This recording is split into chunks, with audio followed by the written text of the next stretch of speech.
শহীদ president Ziaur রহমানের যে ভূমিকার কথা আমরা যদি চিন্তা করি, আমরা বাংলাদেশের যে সত্তা, যে অস্তিত্ব, তার প্রত্যেকটার সঙ্গে কিন্তু উনি আজও অনেক বেশি প্রাসঙ্গিক। এই মুহূর্ত থেকে দেশের সামরিক আইন প্রত্যাহার করা হলো। 1971 সালে 26শে মার্চ যদি তৎকালীন মেজর জিয়াউর রহমান স্বাধীনতার ঘোষণা না দিতেন, হয়তো আমাদের স্বাধীনতার পথযাত্রা দীর্ঘায়িত হতো আরো অনেকটা সময়। তিনি শুধু মৃত্যু ঝুঁকি নিয়ে স্বাধীনতার ঘোষণাই দেন নাই, রণাঙ্গনে ঝাঁপিয়ে পড়েছেন, একজন সেক্টর কমান্ডার হিসেবে সরাসরি মুক্তিযুদ্ধে অংশগ্রহণ করেছিলেন। স্বাধীন বাংলাদেশে তিনি সফল সেনাপ্রধান হয়েছিলেন। সিপাহী জনতার গণ অভ্যুত্থানের মাধ্যমে তিনি বাংলাদেশের প্রথম যে গণ অভ্যুত্থান, সেটিতে জনগণের মণিকোঠার রাষ্ট্রনায়ক নিশ্চিত ভাবে বের হয়ে আসেন। সারা দেশের মানুষকে ঐক্যবদ্ধ করেছিলেন।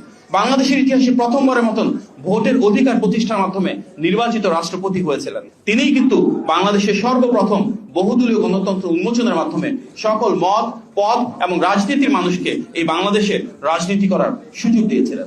আজকের বাংলাদেশে যেটি সবচেয়ে বড় দল, সবচেয়ে জনপ্রিয় দল, বাংলাদেশ জাতীয়তাবাদী দল বিএনপি, সেটিও কিন্তু ওনার হাত ধরে সৃষ্টি।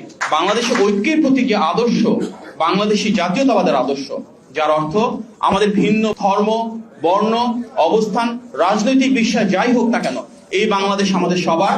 এই বাংলাদেশে প্রতিটি ধর্মের মানুষের, প্রতিটি বর্ণের মানুষের সমান অধিকার থাকবে, সমান স্বাধীনতা থাকবে। মহান মুক্তিযুদ্ধে যে আদর্শ, সাম্য, মানবিক মর্যাদা এবং সামাজিক সুবিচার, সেটাই বাংলাদেশে প্রতিষ্ঠিত হবে। সেটাই কিন্তু শহীদ জিয়াই আমাদেরকে দিয়ে গিয়েছেন।